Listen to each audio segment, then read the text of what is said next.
Things are heating up here. Bills Mafia, what's going on? My name is Trace Moustakas. You can call me Moose. Welcome in to the Bills Breakdown by Chat Sports. Now, on today's show, some things are starting to pick up. Like I said, Bills trading for Jonathan Allen, is it possible? And then also, we're going to take a look at some best available wide receiver free agents right here on the Bills Breakdown.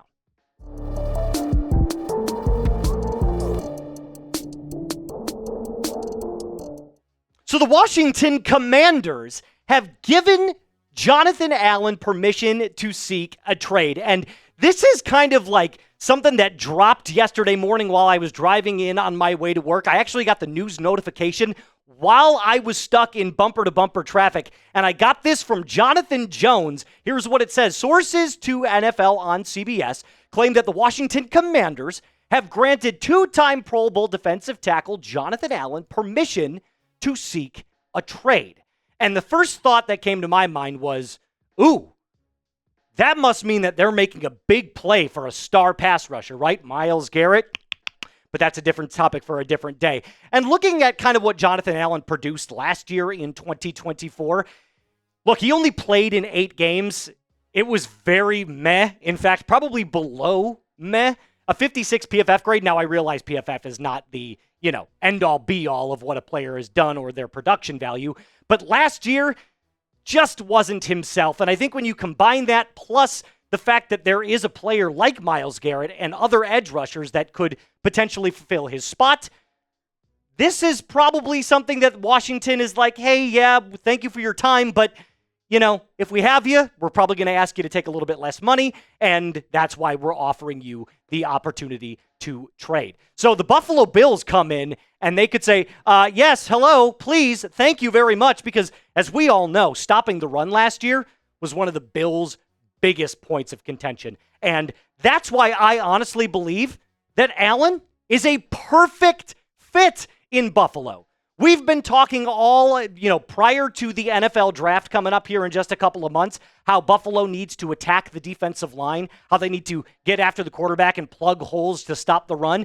Well, Jonathan Allen is just that guy. And guess what? You don't have to bank on a rookie to come in and try to prove himself. We know what Allen is. He's a 2-time Pro Bowl defensive lineman. He can fill a hole, fill a need, and honestly, who says no? Right? And you're probably thinking, okay, well, the fit sounds great, but what about the money? Because that's what it ultimately comes down to, right? Is like, what are you going to pay him? Well, this is what the highest paid defensive linemen look like right now. Leonard Williams comes in at number 11, Kenny Clark for the Packers at 12, and then all the way down at the bottom at 15, you see Jonathan Allen at $18 million a year.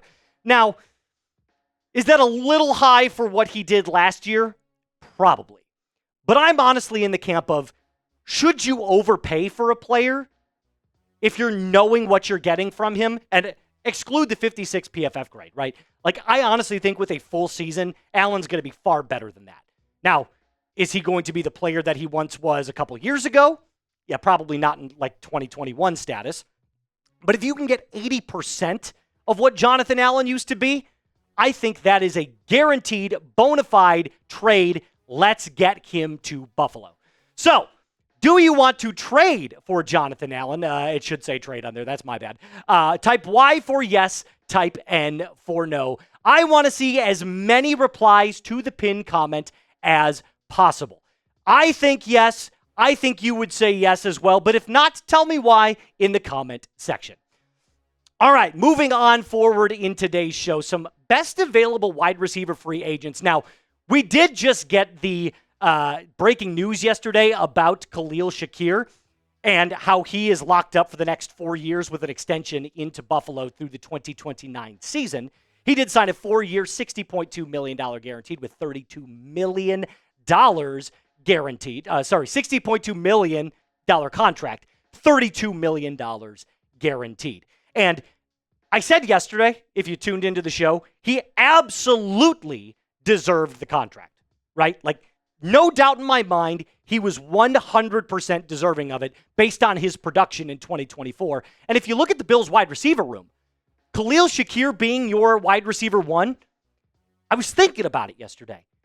That might be cause for some slight concerns. Now, I don't mean that he's not a number one wide receiver, because obviously with the production that he put up last season, it was fine. 100 targets, 76 receptions, 800 yards.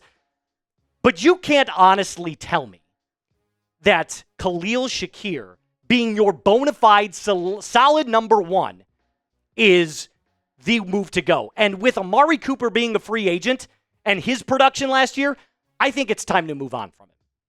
So we have got to get rid of Amari Cooper, replace him. Thanks for stopping by. We enjoyed your 15 minutes here in Buffalo. But honestly, it's probably not the best fit for us. And if you look what he did last season, this proves what I'm talking about. 32 targets, only 26 receptions. Now, by the way, this includes the playoffs, right? This is not just the 8 regular season games that he played with Buffalo. These are the 3 playoff games, so he wasn't even a factor in the playoffs as well. 26 receptions, barely over 300 yards, 1 touchdown. And look, nothing against the guy. He was a great player at one point. He's getting older. It's clear that his best days are behind him, right? So now you're asking me, well, okay, you've identified that we need to move on from Cooper, but that still leaves the question of, well, how do we replace him? Because you can't just leave an empty spot, right? Well, how about these guys? Chris Godwin, free agent. Brandon Cooks, free agent. Keenan Allen, free agent. Now, a little bit about these guys. Chris Godwin, probably with age and talent, the best option, but he's got some severe injury concerns, so I want to stay a mile away from that. Brandon Cooks, getting older, slightly less production, could probably command a lesser salary, but then there's this last guy right here. Played for the Bears last year, Keenan Allen, who, granted, 33 years old, but missed 2 games last year and still was highly productive, and contract-wise, the price is right. He's projected between $6 and $10 million. So to me, I look at this and go, well, if I look at what he did last year with the Bears and kind of the last couple of seasons in LA, 2023 was an explosion of a year. But last year with the Bears wasn't bad at all. Over 700 yards, 70 receptions, found the end zone 7 times, was a 1-1A alongside DJ Moore, and as Roma Dunze continues to develop, it's clear that he's going to be the number 2. So it was a short stint with the Bears. He might go back, but honestly, I think it's going to be to a team that gives him the best contract. And I know Keenan Allen wants to win. You don't go from playing with Justin Herbert to, a lesser tier quarterback, right? You have to go to a guy that knows how to get the job done, and who better than Josh Allen. So maybe this is what your potential wide receiver room looks like. Khalil and Keenan are 1 and 1A.